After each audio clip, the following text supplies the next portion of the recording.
한기채 목사님이 쓴 양의 고백이라는 제목의 책이 있는데요.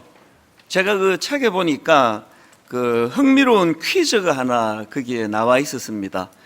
내용을 들어보고 여러분도 정답을 한번 맞춰보시면 좋겠습니다. 이것은 무엇일까요? 미국에서는 이것 때문에 7천만 명 이상이 고통을 당하며 매년 3만 8천 명 정도가 이로 인해 목숨을 잃는다고 합니다. 이것 때문에 매년 93조 원 정도의 생산성 비용이 낭비되고 있습니다. 10대 청소년들 역시 이것 때문에 고통을 받고 있는데 청소년의 64%가 학업 부진의 요인으로 이것을 꼽습니다. 전문가들에 따르면 최악의 증상은 30, 40대에 나타난다고 합니다. 노인들도 예외가 아닙니다. 65세 이상 연령의 50%, 즉 절반 정도가 이것으로 인해 건강에 어려움을 겪고 있습니다. 이 문제를 해결하기 위해 의사와의 상담, 호르몬 요법, 약물 치료, 허브차 등 식이요법, 그리고 명상치료 등 온갖 방법을 동원하고 있는 현실입니다. 이것은 무엇일까요? 여러 이야기가 들렸는데요. 정답은 불면증이에요. 이 불면증이 현실적으로 미국에 7천만 명 이상이 불면증으로 고통을 당하고 이 불면증으로 매년 3만 8천 명 정도가 목숨을 잃는다는 이 통계 자료를 보고 새삼 제가 많이 놀랐습니다. 더 놀랄 일은요, 미국에서 지금 하루에 팔려나가는 수면제와 신경안정제의 양이 30만 통가량이래요. 여러분 아시지만 약이 다 조금하지 않습니까? 그리고 1톤 트럭을 여러분이 고속도로에서 보면은 굉장히 위협감을 느낄 정도로 큰 트럭 아닙니까? 그런데 이 조그만 알약이 1톤 트럭으로 30대 분량이 하루에 팔려나간대요. 이런 통계들이 막연히 그냥 오늘 우리 시대가 참 피곤하고 지치고 힘들고 불면증이 많고 살기가 참 어려워, 이런 것들을 너무나 깜짝 놀라게 그렇게 증명하는 그런 재료가 된다는 것을 이번에 새삼 알게 됐습니다. 이런 맥락에서 저는 오늘 본문 시편 23편 2절 말씀이 참 마음에 많은 위로를 저에게 가져다 주는 것을 경험하는데요. 사실 오늘 모든 현대인들에게 필요한 게 이 2절 말씀이라 생각합니다. 1절에서 이렇게 고백했지 않습니까? 여호와는 나의 목자시니 내게 부족함이 없으리로다. 그리고는 2절로 가서 그가 나를 푸른 풀밭에 누이시며 쉴 만한 물가로 인도하시는도다.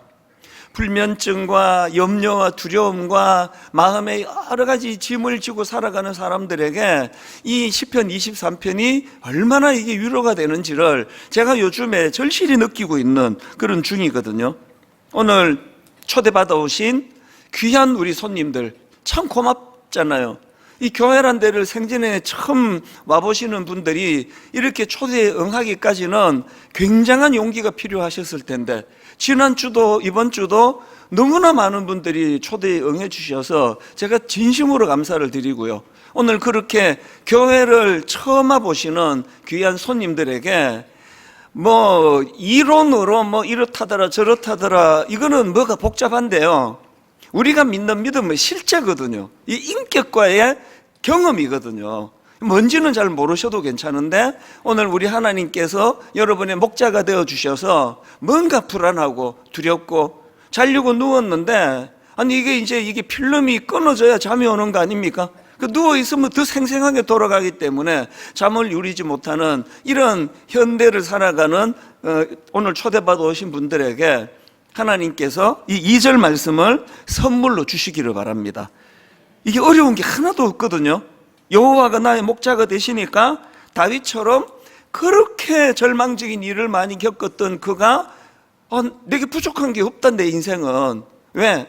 고비고비마다 혼란이 올 때마다 하나님이 나의 목자가 되어주셨다. 내 인생의 가이드가 되어주셨다. 그래서 나는 부족한 게 없다.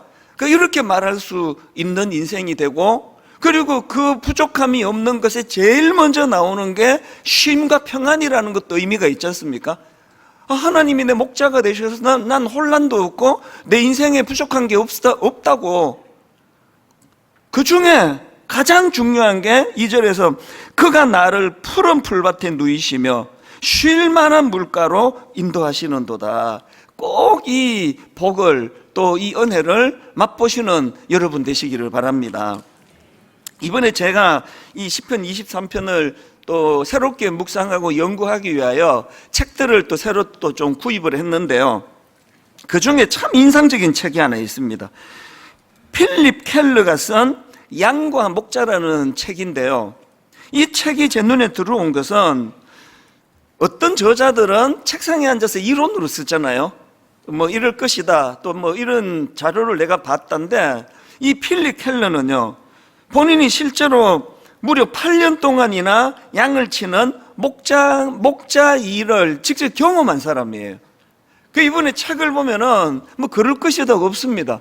내가 경험해보니, 내가 겪어보니 양이 이런 특징을 가졌더라. 그리고 목자는 이렇게 해야 되더라. 그걸 이제 23편을 가지고 하나하나 그렇게 설명을 하고 있는데요. 예를 들면은 오늘 본문 2절을 가지고 이렇게 설명합니다. 여기 나오는 그가 나를 푸른 풀밭에 누이시며 하는 이 말씀을 가지고요, 양들은요 4가지 조건이 충족되기 전에는 절대로 눕지 않는데요. 이 4가지 중에 첫 번째가 뭐냐 하니까, 양은 겁이 많은 동물이라서 모든 두려움에서 벗어나지 않으면 누우려 하지 않는다는 겁니다. 그런가 하면 두 번째로, 양은 집단 안에서 사회적 행동을 하는 동물이기 때문에 자기들끼리의 싸움이 있는 한 누우려 하지 않는다. 그리고 세 번째로, 파리나 기생충 같은 것으로 괴로울 때도 양은 절대 누우려 하지 않는다. 그리고 마지막 네 번째로, 양은 배가 고프면 눕지 않는다는 거예요. 이것들을 요약해 보니까 양은 두려움과 긴장과 괴로움과 배고픔에서 벗어난 그런 만족한 상태가 되지 않고는 쉴 수 없는 존재라는 겁니다.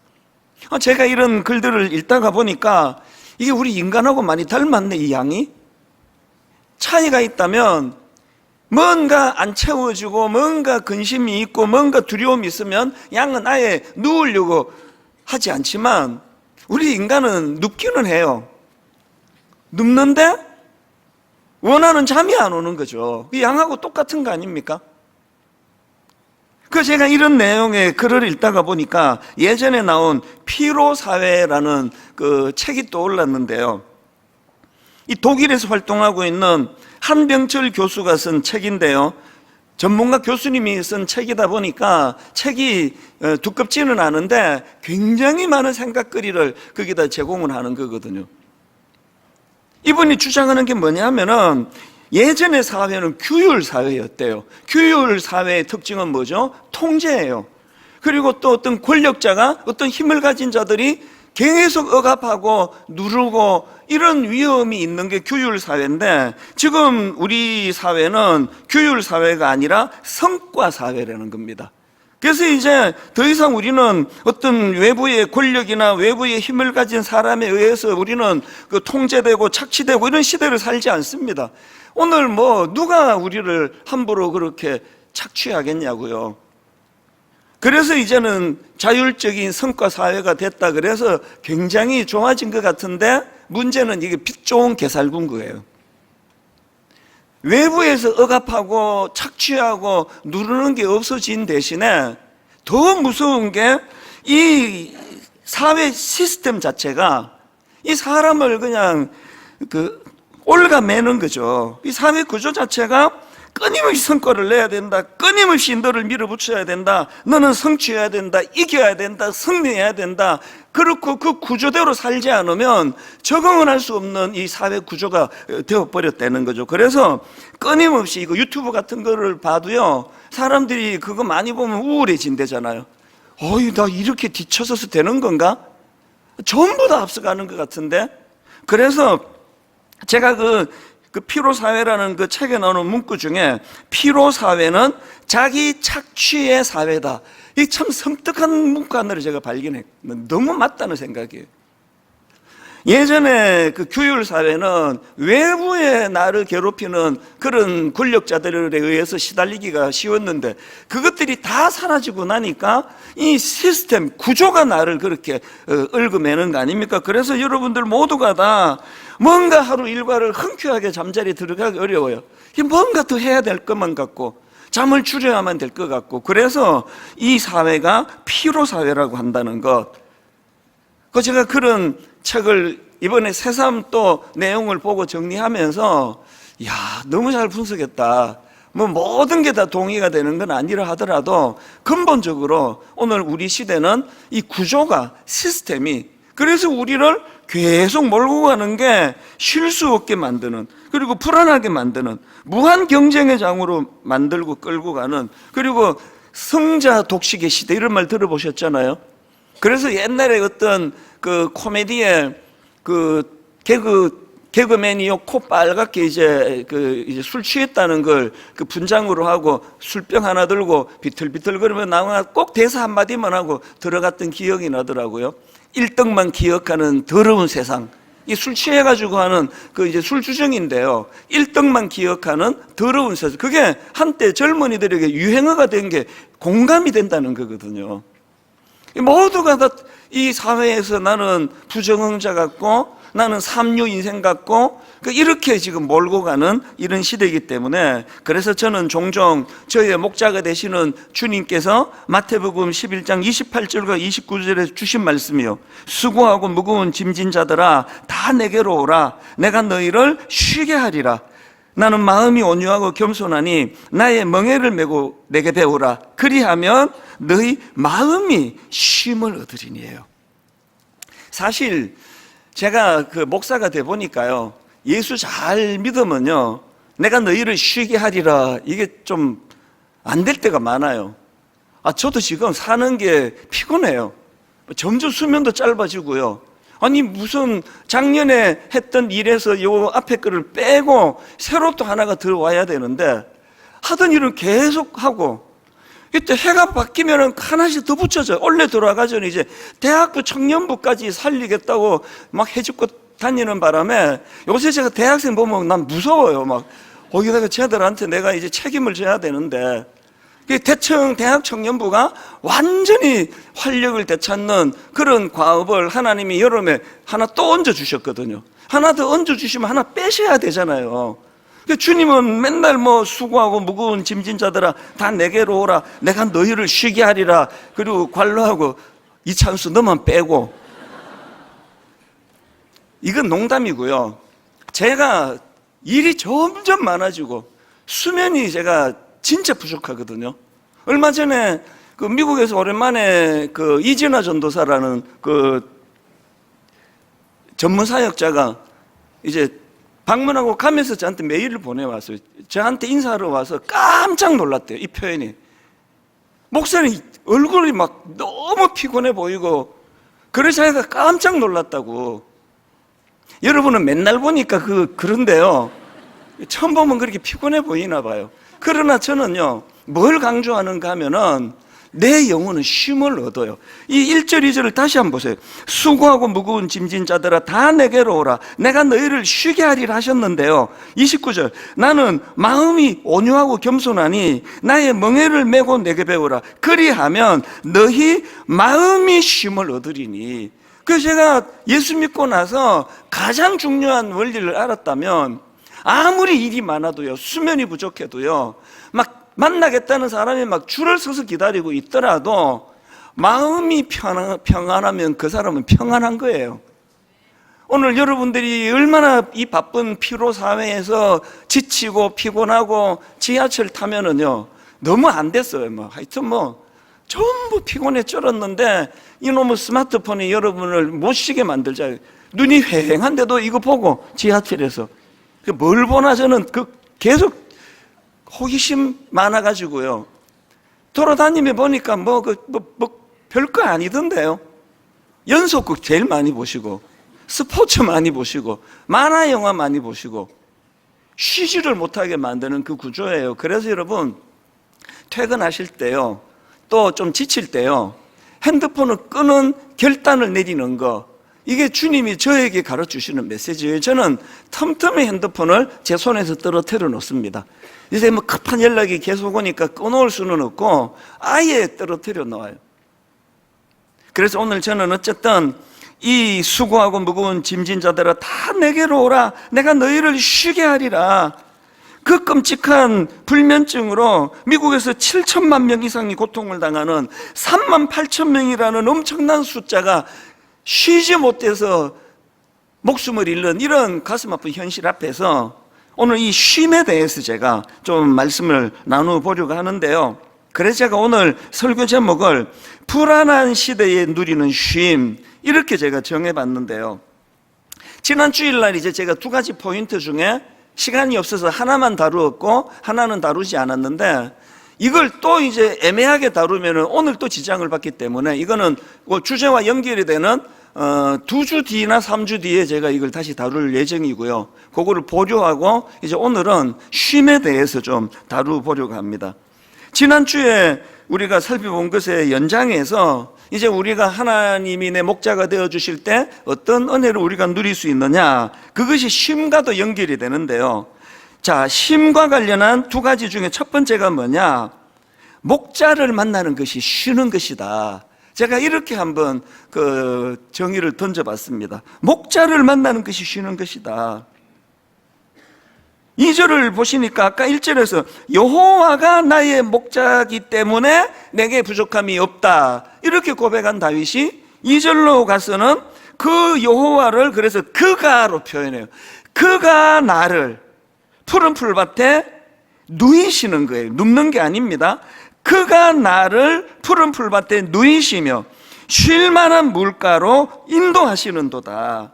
지금 여기서 강조되는 게 주체가 자기가 아니에요. 자기가 누운 거 아니에요. 자기가 푸른 그 쉴 만한 물가로 찾아간 거 아니에요. 그가 하셨어요. 그가 누구라고요? 여호와가 나의 목자시기 때문에 나는 부족한 게 없습니다. 그리고 그분이 나를 누이셨다는 거예요. 잠은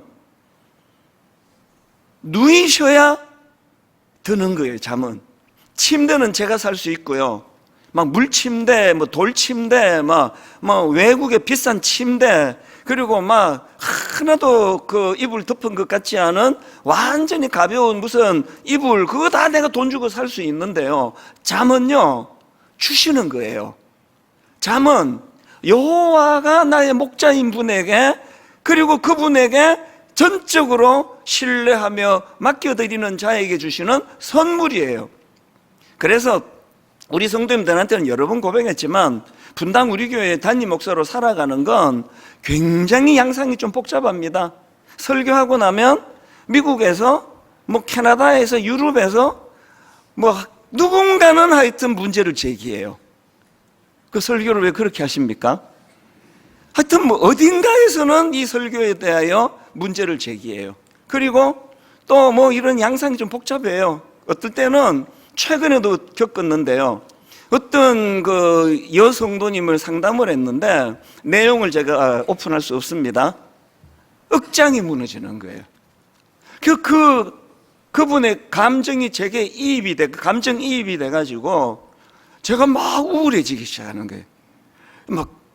이게 굉장히 상태가 심각해졌어요. 너무 제가 우울해지고 무기력해지고 그런 일들을 아주 자주는 아니지만요, 가끔씩 경험을 해요. 그래서 이 목사로, 분당 우리 교회 담임 목사로 살아가는 게 어떨 때는 저에게 사실은 참 무거운 짐이 될 때가 많은데, 놀라운 것은요, 어떤 경우라도요, 잠을 이루지 못하는 적은 거의 없습니다. 그리고 연속적으로 잠을 이루지 못한 적은 단 한 번도 없었습니다. 왜 그럴까요? 내가 그렇게 피곤하고 지치고 우울하고 억울한 모함을 당하고 내가 감당이 안 될 때 저는 시편 23편에 이 원리를 가지고 기도하거든요. 주님, 저의 목자가 되어주시기 원합니다. 왜 2절만 딱 떼가지고 설교를 제가 해야 되겠다고 생각했겠냐고요. 이 원리를 잊으시면 안 됩니다. 여호와가 나의 목자시기 때문에 난 부족한 게 없다. 그리고 예를 들어볼까? 그가 나를 이 두려움이 많은 내 인생의 푸른 풀밭에 누이셔. 그리고 쉴 만한 물가로 인도해 주신다. 그 앞에서 언급했던 그 목자 출신의 필립 켈러 그 저자의 글의 그 뒷부분도 제가 연결해서 한번 읽어드릴게요. 앞에는 읽어드렸습니다. 양들이 편히 쉬기 위해서는 두려움과 긴장과 괴로움과 배고픔에서 벗어난 확실한 자유감 혹은 만족감이 있어야 한다. 그 다음에 이 내용을 들어보세요. 이런 면에서 양들을 모든 염려로부터 놓이게 해줄 수 있는 이는 오직 그 양의 목자 외에는 없다. 그렇기 때문에 그 양들이 평안을 누리느냐 아니면 불안하느냐 하는 것은 전적으로 목자의 근면에 있다. 그 양이 절대로 불안하면 눕지 않는데 그가 누울 수 있고 누울 수 없고를 결정하는 건 어떤 목자를 만나느냐에 달렸다는 그 얘기거든요. 제가 조금 전에 전적으로 목사 그러다가 제가 목자로 바꿨잖아요. 왜냐하니까요, 목사는 목양을 한다 그러거든요. 이 목양이 뭡니까? 이 양을 치는 거예요. 목자 대신 하나님으로부터 위임을 받아서 대리로 섬기는 종이 그게 목사거든요. 그래서 이 원리 그대로 한다면요, 양들이 평안을 누리느냐 아니면 불안하느냐 하는 것은 전적으로 목자의 근면에 달려 있다고 한다면 목사인 저도 마찬가지라는 생각을 하죠. 분당 우리 교회를 찾아주시는 성도님들이 엿새 동안에도 지금 안 그래도 지금 불안하고 뭐가 복잡해 죽겠는데 교회 오니까 더 복잡하다. 교회 오니까 내가 그냥 머리가 터질 것 같다. 이러면 안 되는 책임이 저에게 있다는 거예요. 이유야를 막론하고 교회는요, 목자 되시는 그분의 마음을 헤아려서 성도들을 혼미하게 만들면 안 된다는 거예요. 새벽마다 저의 기도가 하나님 은퇴할 때 더 중요해요. 아버지 은퇴할 때까지 성도들 놀래키는 일 하지 않도록 해달라고. 어떤 경우라도 성도들을 혼란에 빠뜨리지 않게 해달라고. 그리고 옛날에 그 애들 보는 그 만화 영화의 가제트에 손을 저는 또 올려 아시죠? 쫙 손이 뻗어가는 거. 하나님, 제가 분당 우리 교회에 가제트에 손이 되기 원합니다. 그래서 우리 성도들을 다 이 울타리 안에서 마음껏 쉼을 누리고 안식할 수 있게 해달라고. 손이 쫙 뻗어나오는 거, 여러분은 요것밖에 안 보이잖아요. 저는 지금 이게 쫙 뻗어나갔어요. 드림센터까지 저쪽으로 쫙 뻗어나간 거죠. 교회는 우리에게 평안으로 인도하시는 목자 되시는 그분을 구현해내는 곳이거든요. 다락방? 우리 순장님이 하시는 일은 가제트의 손이에요. 순장님이 너무 많이 바쁘시면 안 됩니다. 순장님이 다 인도하시면 안 됩니다. 가제트의 손이 돼야 돼요. 순원들이 그 안에서 마음껏 거기서 누리실 수 있도록. 제가 앞에서 그 피로사회 그 책을 잠깐 소개해 드리지 않았습니까? 저는 그 책을 읽으면서 그 요한복음 5장에 나오는 베데스다 목가가 이게 피로사회구나, 그런 생각을 한 적이 있었습니다. 여러분 다 아시지만 요한복음 5장에 베데스다 연못이 나오는데 그 주변에 막 엄청난 사람들이 다 모여들었는데요, 전부가 다 결핍이 있는 사람이에요.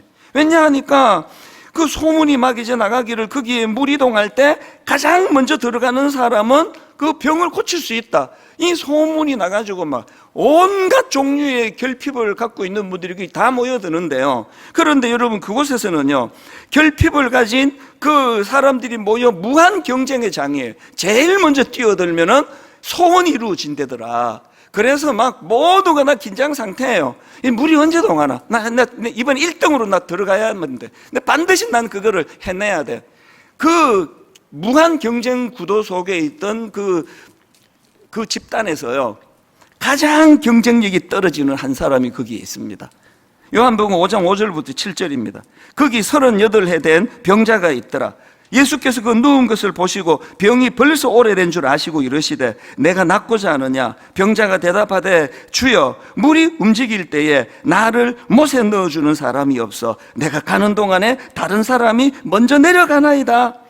이 본문은요, 승자 독식의 법칙 아래 놓여있던, 그래서 자기의 실력으로는, 자기의 상황으로는 절대로 자기 소원을 이룰 수 없는, 그래서 절망과 절망이 겹겹이 쌓여있는 한 사람에게요, 예수 그리스도가, 목자가 되신 예수 그리스도가 승자 독식의 법칙으로 다가가지 않으시고 자격도 없는데 은혜의 법칙으로 다가간 사건이 이 요한복음 5장 사건이에요. 그리고 이것이 성경에만 있는 게 아니라 그 수혜자가 저였기 때문에 내 생애에 가장 절망적이고 나 자신은 바쁘러지고 나는 사회에 나고자고 나는 절대로 나는 이 땅에서 적응할 수 없다라는, 그래서 초기 우울증 같은 것이 저를 괴롭혔던 미국 이민 초기에 이 38년 된 병자 같은 저를 목자 되시는 주님이 저를 만나 주셨어요. 그래서 이 승자 독식의 법칙이 아니라 자격 없는 자에게 주시는 은혜의 법칙으로 저를 대해 주셨기 때문에 자신감이 회복이 되고요, 절대로 나 자신은 밥버리지가 아니라는 이런 확신을 가지고 사는 인생으로. 그래서 제 인생은, 우리 성도님들은 다 알아요, 제 인생은요, 그래프가 이렇게 굉장히 규칙적으로 상승합니다. 20대보다 30대보다 40대보다 50대보다 지금이 내 생애의 가장 전성기예요. 그리고 가장 자신감이 넘쳐나요. 체력이 딸리고 피곤함이 좀 쉽게 온다는 거지, 지금이 내 생애의 가장 전성기고 자신감이 넘쳐요. 어떤 일에도 저는, 그리고 어떤 실수도 좀 감추지 않아요. 왜? 목자가 계셔서 뭐라도 고백을 하고 용서를 구하면 안 되는 게 없더라고요. 그 실수한 거를 감추고 가리고 이러려고 에너지를 쓰다가 그 인생을 다 소진하는 거 너무 불쌍한 거 아닙니까? 제가 이런 걸 경험했기 때문에 요한복음 5장 6절에서요, 가장 경쟁력이 떨어지는 38년 된 그 병자를 향하여 주님이 던지신 이 질문이 제게 너무 소중해요. 요한복음 5장 6절입니다. 예수께서 그 누운 것을 보시고 병이 벌써 오래된 줄 아시고 이르시되 내가 낫고자 하느냐. 이건 오해하기 쉬운 말씀 아닙니까? 나 놀리나 지금? 아니 지금 내가 나으려고 여기 왔지, 뭐 이런 질문을 하느냐고. 근데 저는 경험했기 때문에 이 의도를 알아요. 제가 겪어보니까요, 반복해서 이제 뭐 영어가 잘 안 되고 또 학비가 없고 한국에서 2학년 마치고 미국 갔는데, 미국에서 이제 내가 대학을 졸업해야 되는데, 우리 때는 또 학력이 굉장히 중요하던 때 아닙니까? 절대로 나는 미국 대학을 졸업할 수 없다는 그런 마음이 꽉 차 있는데, 그러면서 막노동하면서 돈을 벌어가면서 학교를 다닐래니 무슨 영어가 늘겠냐고요. 끊임없이 낙심하고 끊임없이 좌절하고 나는 밥버릇이라고, 나는 할 수 있는 게 아무것도 없다고. 그랬을 때 주님이 저에게 던지신 질문이 이거예요. 네가 낫고자 하느냐? 희망이에요. 너 아직도 너 인생을 포기하지 않느냐? 나 만난 이후에 네가 낫고자 하느냐?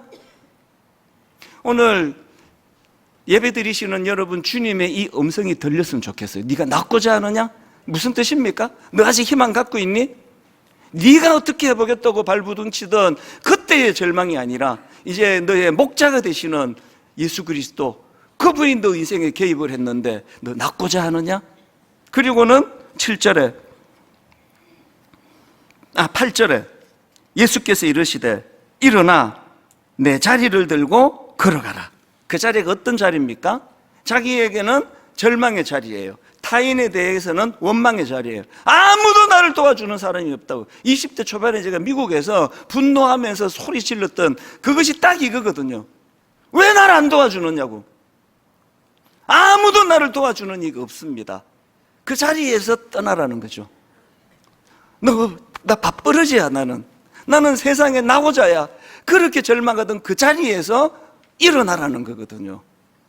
오늘 여러분을 왜 이렇게 초대하기를 원했는지 여러분 이 마음을 좀 헤아려 주시면 얼마나 좋겠습니까? 그런가 하면은 쉼과 관련한 두 번째가 뭐냐 하니까요, 그 목자를 의지하는 것이 쉬는 것이에요. 그 목자를 만나는 것이 쉬는 것이지만 두 번째가 충족이 안 되면 이루어질 수가 없습니다. 그 목자가 존재한다는 사실을 인식하는 것도 중요하지만 그 목자를 의지하는 거죠. 그래서 목자 대신 예수님께서 요한복음 10장 27절에서 이런 말씀을 하십니다. 내 양은 내 음성을 들으며 나는 그들을 알며 그들은 나를 따르느니라. 목자를 만나는 것이 쉼이 되는 것이 중요하지만 그 목자를 따르는 거예요. 어제 제가 참 마음이 좀 흐뭇한 또 감동이 되는 결혼식 주례를 했습니다. 모든 주례가 다 마음에 감동을 주지만 어제는 더 했습니다. 왜냐하니까요, 우리 교회에서 아주 어릴 때부터 예쁘게 자라던 우리 청년 자매가 이제 결혼을 했어요. 참 예뻐요. 얼마나 그 믿음이 참 예쁘게 자라는지 늘 제 마음에 참 귀하다. 근데 이 자매가 결혼을 했는데 안 믿는 형제랑 만난 거예요. 안 믿는 형제를 만났는데 너무나 이 사람이 반듯하니까요. 그리고 또 상대방도 잘 만났어요. 그래서 그 마음에 자기가 만난 예수님을 소개하고 그랬겠죠. 그래서 놀랍게도 그 청년이 예수를 믿게 됐어요. 그래서 이제 교회에서 결혼식을 하게 됐는데 제 생각에 본인은 이제 예수를 믿게 됐지만 부모님은 안 믿으시는데 그 교회에서 결혼한단 말이야? 그 마음이 쓰이죠. 그 제가 이제 만나서도 권면하고 내가 도와줄 게 있으면은 나한테 뭐든지 부탁해라 그러고 매일 주소도 알려주고 그랬는데요. 주거니 받거니 하는데 결혼하기 얼마 전에 이제 그 주례에 대한 부탁을 하면서 이 형제가 이런 부탁을 해오는 겁니다. 본인이 좋아하는 성경 구절이 있는데 이 본문으로 주례를 해주시면 좋겠다. 그게 안 되면 이게 좀 주례에 녹아나면 좋겠다 하는 그게 바로 놀랍게도 마태복음 11장 28절이에요. 수고하고 무거운 짐진 자들아 다 내게로 오라. 내가 너희를 쉬게 하리라. 이 형제가 예수 믿은 지 얼마 안 되는 초신자가 자기 인생의 가장 중요한 결혼식 때 이 말씀을 전해달라고 하는 이 말은 아까 요한복음 10장 27절에 내 양은 내 음성을 들으며 나는 그들을 알며 그들은 나를 따르느니라. 이걸 지금 말하는 거 아닙니까? 제가 어제 결혼 주례를 마치고요.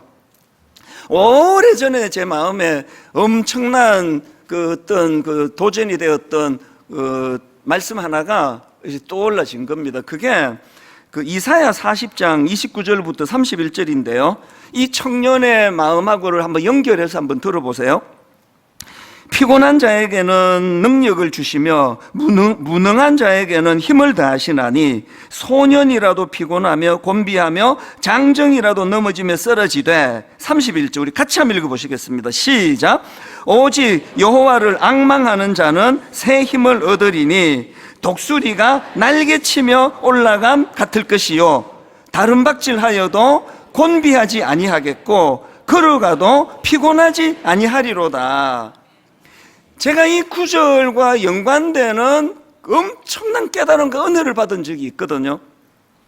이게 우리말 성경으로 읽으니까 여기가 독수리가 날개치며 올라감, 그래서 우리 이미지도 있고 이 표현도 그래서 독수리가 막 엄청나게 힘차게 날개짓하면서 그렇게 비상하는 것 같은데요.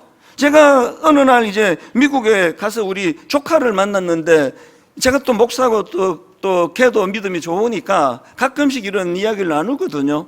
삼촌, 제가 이 구절을 이제 자기가 섬기는 미국 교회에 가서 이제 미국 목사님이 이제 설교하는 걸 듣고 제가 너무 은혜를 받았다는 거예요.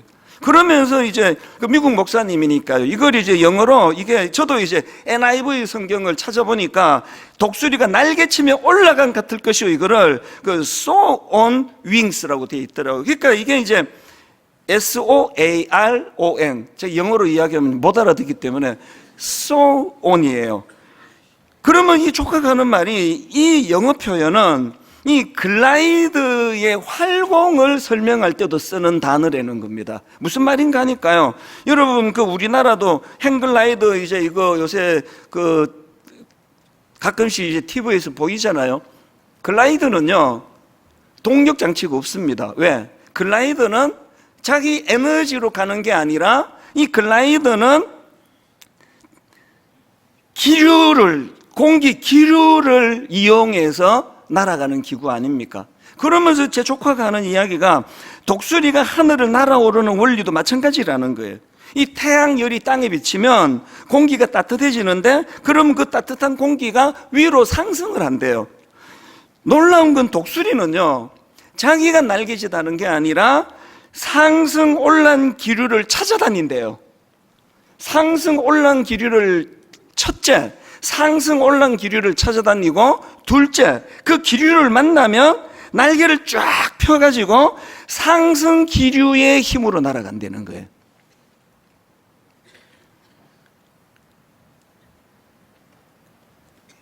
자기 날개로 나는 조류가 있는데 참새예요.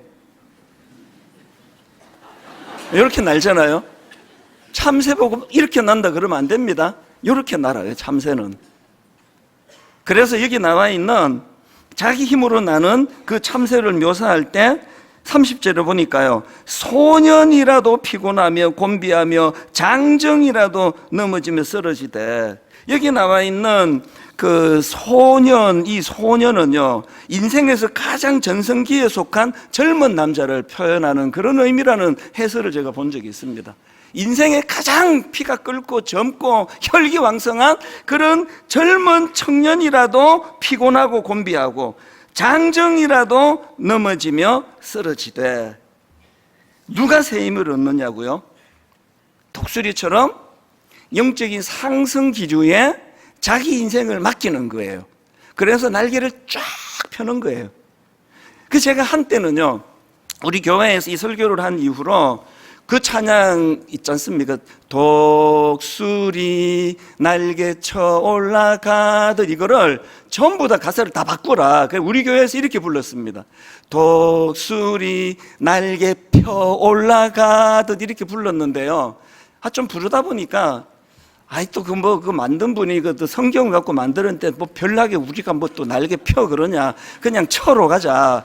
그래서 이제 지금은 독수리 날개 쳐로 부르는데요, 저는 이걸 부를 때마다 날개 편 독수리로 생각해요. 날개 친 거 아니에요. 날개를 편 거예요. 그래서 여러분들이 예수 믿는다는 게 뭐냐? 이렇게 사는 참새가 날개를 펴는 것을 배우는 게 그게 신앙생활이에요. 그래서 저는요, 목사가 됐는데도 정신 차리고 보면 이러고 살아요. 정신 차리고 보면 어떻게 내가 해보겠다고 파닥파닥 끓이다 참 내가 왜 이러지? 날개 펴, 상승 기류를 타. 제가 깜짝 놀랐던 게요, 이 독수리는요, 여러분의 상상과는 완전히 다릅니다. 이 독수리는 나는 것에 아주 약한 동물이래요. 왜 그러냐 하니까요, 이 독수리가 이 날개를 펼치면 2m가 넘는데요. 그리고 너무 무겁대요, 날개가. 그래서 작은 새들처럼 파닥파닥 끓일 수가 없어요. 이 날개가 너무 무겁고 육중하기 때문에. 그래서 독수리는 날개에 여러 가지 불편을 느낄 수밖에 없는 그런 신체를 가졌다 그래서 제가 깜짝 놀랐습니다. 우리는 그런 생각을 안 했는데 그 독수리가 그렇게 불리한 신체 구조인데 어떻게 창공을 비상하느냐고요? 아까 원리 다 말씀드렸잖아요. 예수 그리스도가 우리 인생에 목자가 되어주실 때 내가 애써서 날아가는 거 아니에요. 참새처럼. 그래서 피곤하고 지치고 잠이 안 오고, 제가 말씀드렸잖아요. 아무리 목회가 힘들고 어떤 일은 모함을 당하고 가슴이 찢어지는 일이 있어도요, 잠을 못 자는 일은 제게는 거의 없습니다. 왜? 그때는 날개 펼 때라는 걸 오히려 인식하기 때문이에요. 그때는 내 이걸로는 이 문제를 해결할 수가 없다는 것을 알기 때문이에요. 결론을 오늘 제가 이렇게 맺기를 원합니다. 여러분, 정말 부탁을 드립니다. 어거스틴이 이런 말을 했거든요. 하나님, 내가 당신 안에 있을 때까지 내 마음에 안식이 없었나이다. 참새의 날개짓으로 내 인생 모든 걸 다 피곤하게 걸고 살아도 만족이 없습니다. 안식이 없습니다. 날개 펴 은혜의 상승 기류에 우리의 몸을 맡길 때, 우리의 영혼을 맡길 때 은혜의 상승 기류로 그 힘으로 창공을 날게 되는 믿음의 성도님들 되시기를 주님 이름으로 축원합니다. 우리 이 찬양 한번 같이 불러보시겠습니다. 주께 가오니 날 새롭게 하시고 주의 은혜를 부어주소서. 우리 가사를 생각하시면서 함께 찬양하시겠습니다. 주께 가오니 날 새롭게 하시고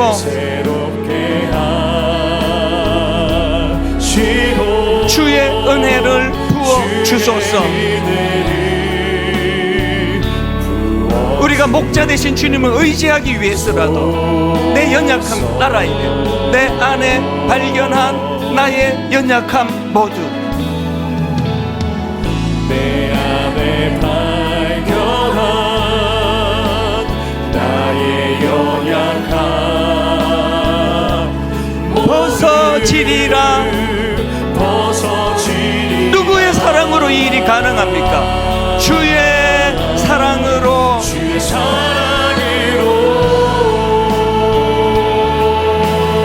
주 사랑 나를 붙드시고 주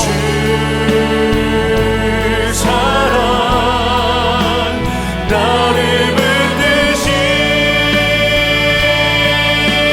붙드시고 주 곁에 날 이끄소서. 주 곁에 날 이끄소서. 독수리 날개쳐 올라가듯 독수리 날개쳐 믿음으로 한번 선포하고 믿음으로 한번 선포하기 원합니다. 나 주님과 함께 일어나 걸으니 주의 사랑 안에. 이 찬양을 한 번 더 부를 때 두 갈래로 대상이 다르다고 생각합니다. 이미 예수 믿고 계시는 분, 모태신앙, 그 이력서에다가 종교란에 기독교 이렇게 쓰시는 분,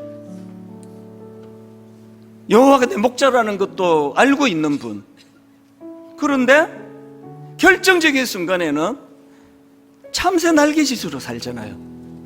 안 그렇습니까? 결정적인 순간에 참새 날개짓으로 사는 거죠. 아까 말씀드렸잖아요. 목사인데 정신 차려보면 저도 이러고 살아요. 이걸 깨달아야죠.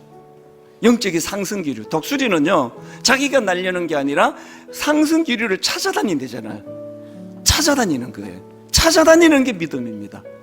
이 찬양을 한 번 더 부르실 동안에 고백하세요. 저처럼.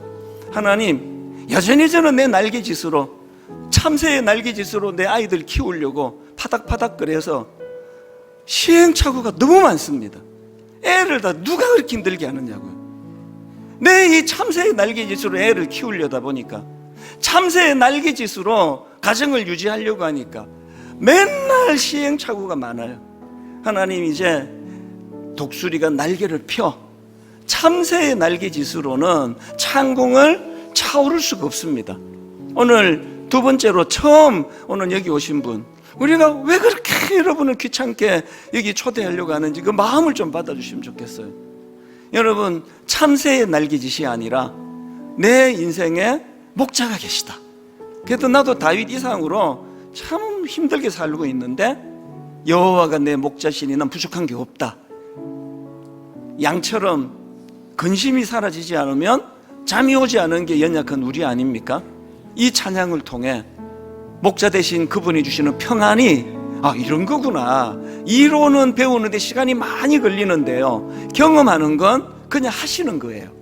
한번 경험해 보세요.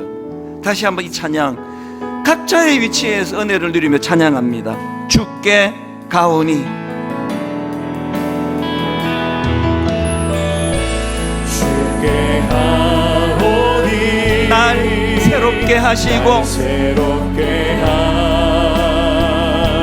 하시고 주의 은혜를 부어 주소서.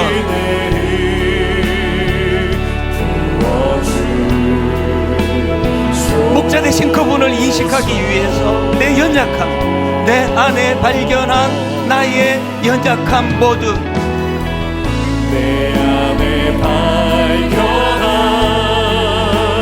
나의 연약함 오늘 믿음으로 한번 선포해 보시기 원합니다. 벗어지리라. 벗어지리라. 누구의 사랑으로? 주의 사랑으로.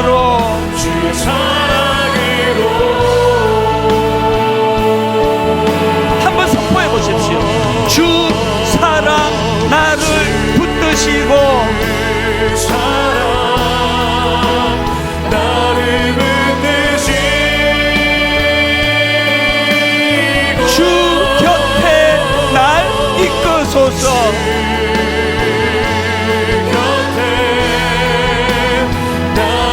여러분 이 장면 한번 상상하며 찬양합니다. 독수리 날개쳐 올라가듯 독수리 날개쳐 올라가 나 주님과 함께 일어나 걸으리. 주의 사랑 안에 나의 눈 열어. 나의 눈 열어 주를 보게 하시고 보게 하시고 주의 사랑을 알게 하소서. 주님을 신뢰하는 자들이 매일매일 하는 고백이 그래요. 매일 나의 삶에 주 뜻 이루어지도록. 매일 나의 삶에 주 뜻 이루어지도록 내 삶이 이렇게 되기를 원합니다. 새롭게 하소서. 새롭게 하소서. 누구의 사랑으로 가능합니까? 주의 사랑으로.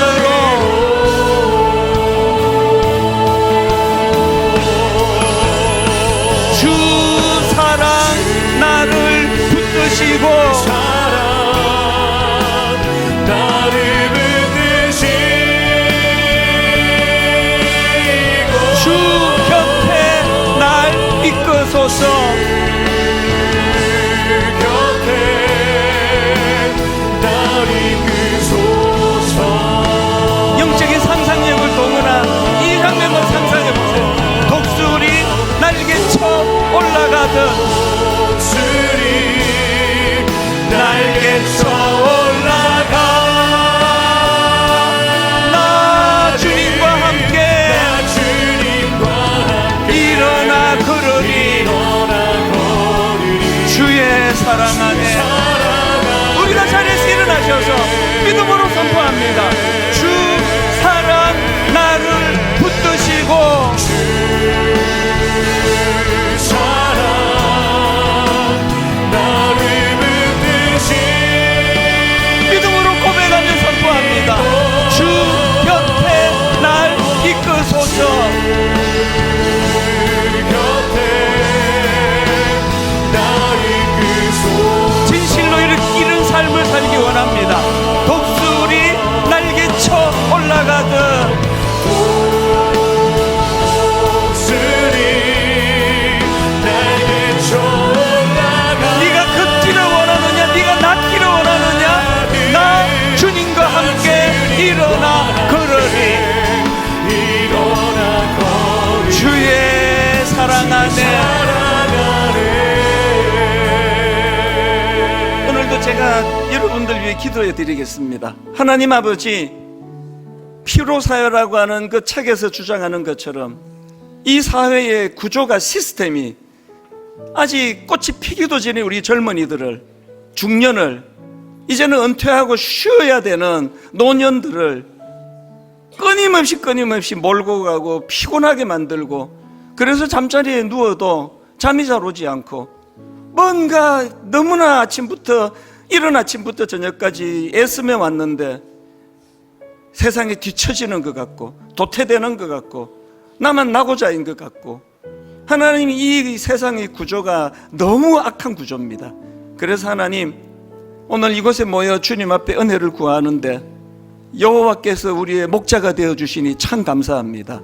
나 홀로 걸어가는 인생길은 쉼이 없는 인생이고 끊임없이 우리를 몰아붙이고, 그렇고 마음에 늘 패배의식으로 살아갈 수밖에 없는 것은 승자 독식의 이 원리 아래 살아가는 이 세상에서의 가슴 아픈 결과입니다. 오늘 하나님 초대받아 오신 귀한 손님들에게 그 하나님의 엄청난 존재를 이론으로 듣고 설명하고 그 긴 시간이 필요한 게 아니라 바로 그분을 이 시간 맛보게 하여 주시옵소서. 바로 그분을 경험하게 하여 주시옵소서. 배우지 않은 참 신령한 노래가 그들 마음 안에 울림이 되게 하여 주시옵소서. 여호와가 나의 목자가 되신다면 이제는 참새가 날개지다며, 그래서 인생의 가장 혈기왕성한 피가 끓는 청년이라 할지라도, 굉장히 관록이 있는 중년이라 할지라도 늘 피곤하고 늘 지칠 수밖에 없는 인생이라고 한다면, 이제는 내 날개짓으로가 아니라 영적인 상승 기류의 날개를 쫙 펴서 그 상승 기류를 타고 비상하는 독수리처럼 하나님 그러한 은혜의 삶을 살아가도록 인도하여 주시옵소서. 이번 한 주간 오늘 초대받아 오신 분들에게 이 말씀이 그들 마음에 하나님 울림이 되게 해주셔서 이것을 한번 경험해보는 그런 은혜의 한 주간이 되게 하여 주시옵소서.